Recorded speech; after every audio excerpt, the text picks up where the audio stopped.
Patrícios são os pais, são os descendentes dos patres, certo? Então eles são os descendentes dos pais fundadores de Roma, não é? Então lá quando Rômulo funda a cidade, ele não está sozinho, não é? Não fundou a cidade e depois convidou pessoas para irem viver lá. Não, ele é o chefe de um grupo de homens que funda Roma. Bem, os descendentes desses companheiros de Rômulo serão os chamados patrícios. E não por acaso que Virgílio escreve, né, baseia-se nessa tradição para falar do próprio Júlio César, que é um descendente direto, digamos assim, segundo diversas fontes, do próprio filho, do próprio Enéas, certo? Porque Ascânio também chamado de Iulo, certo? Então, nós transformamos esse Iulo num adjetivo e aí botamos um i ali para fazer Iulio, certo? Assim como nós fazemos sempre em latim, é um processo da própria língua, certo? Então nós temos a deusa Latona e os filhos de Latona, como por exemplo Apolo é Latonius e Diana é Latonia. Então os filhos de Iulo, certo? De Julo, serão os Iulios. Mas não é só esse o nome que ele tem, ele se chama César, certo? E esse é o típico nome que vem também dos seus ancestrais, mas normalmente por algum feito. Então, quando nós temos, por exemplo, Scipio africanos, nós falamos de alguém que teve uma vitória muito grande na África. Quando temos Germanicus, é um nome atribuído a quem teve vitórias na Germânia, Gallicus na Gália, e assim nós vamos, né? São diversos nomes que surgem dessa forma. César, por acaso, não é muito comum isso acontecer, mas é porque um certo bisavô de César, teria matado nada mais, nada menos do que um elefante na Segunda Guerra Púnica, certo? No exército de Aníbal. E na língua fenícia, em púnico, certo? Que é uma língua semita, diferente do latim, que é uma língua indo-europeia. A palavra elefante é justamente César, certo? Kaiser.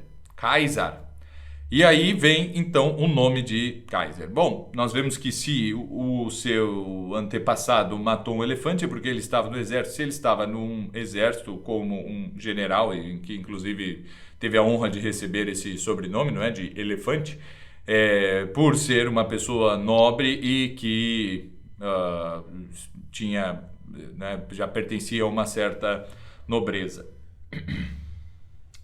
Bem, Júlio César, então, né, sendo assim um descendente direto dos Júlios, né, sendo um Júlio, ele, por mais que isso, né, quantos Júlios existiam? Né, centenas, porque, enfim, não é, a natureza mostra que conforme o passar do tempo as famílias se tornam cada vez maiores, de forma que nós até percamos o contato com os nossos parentes mais distantes, não é? E os descendentes de um único casal, por vezes, não é? Na terceira geração já são centenas, muitas vezes, né? Na quarta geração já são centenas e o normal é que as pessoas tenham muitos filhos e que as famílias cresçam muitíssimo. Então não é assim muito especial ser um Júlio, isso não é grandes coisas. Por mais que ele seja assim, pertença a uma família patrícia. Nós devemos a educação de César à sua própria mãe, certo? César é alguém educado na primeira infância, principalmente muito pela própria mãe. E o que era bastante comum, não é? Nessa época, né, César nasce em 100, mais ou menos 100 cento e poucos antes de Cristo, é um pouquinho mais velho que Cícero, certo? Acho que 106, mais ou menos por aí, a data nunca é muito precisa. E nesse século nós já vivemos numa Roma bastante helenizada, né? Bastante mesmo, né? Já a cultura grega é muito admirada, principalmente pelas famílias mais nobres, e se tem uma noção bastante clara de como deve ser a educação de uma criança.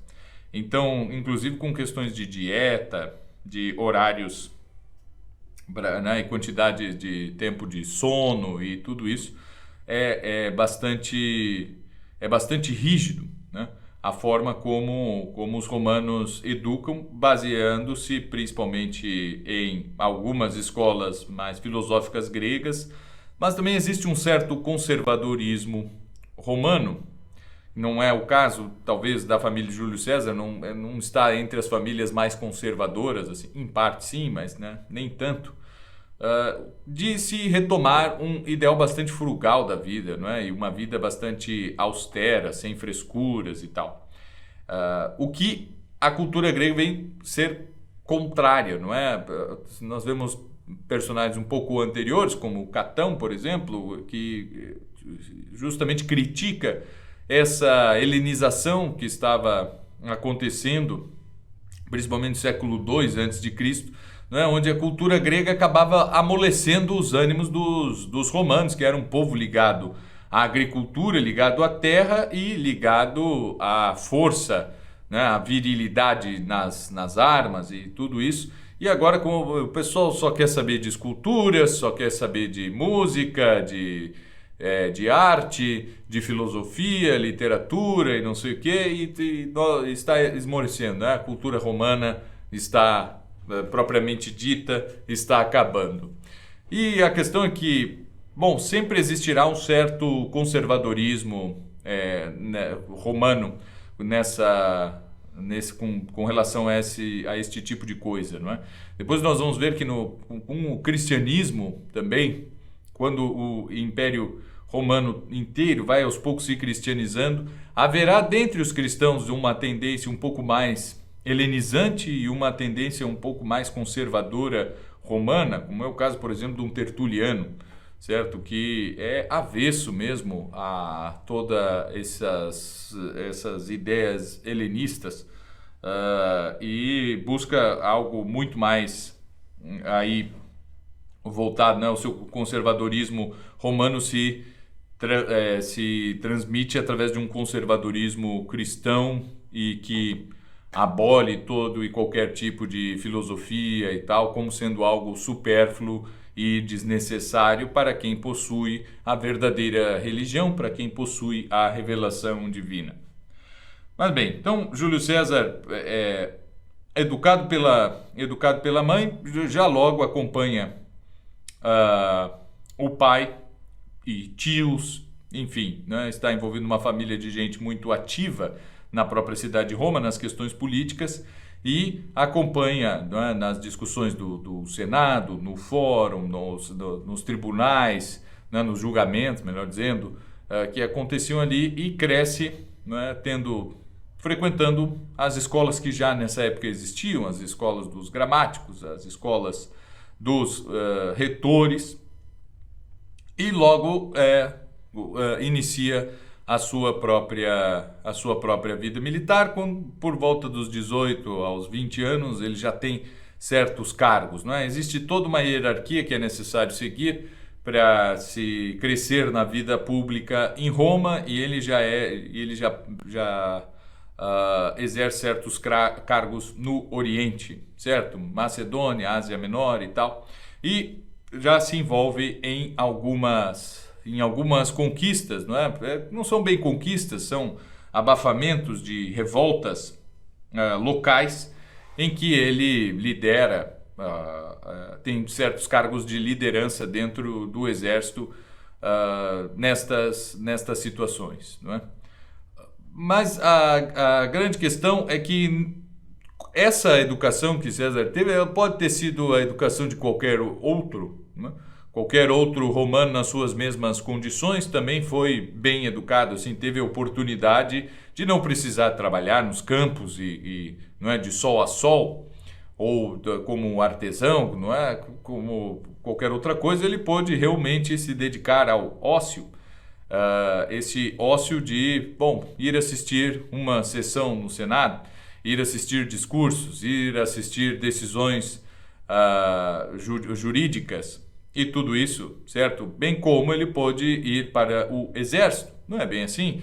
Ir para o exército e principalmente ah, é algo que exige, não é? A questão do soldado ganhar ou não ganhar alguma coisa variou muito ao longo da história do Império Romano. E um exército realmente profissionalizado, pago com dinheiro público, é algo que não é tão estável, assim como nós podemos imaginar, não é? Que ali todo o legionário romano tivesse o seu soldo sendo depositado, né, o seu stipendium sendo depositado todo mês, não é?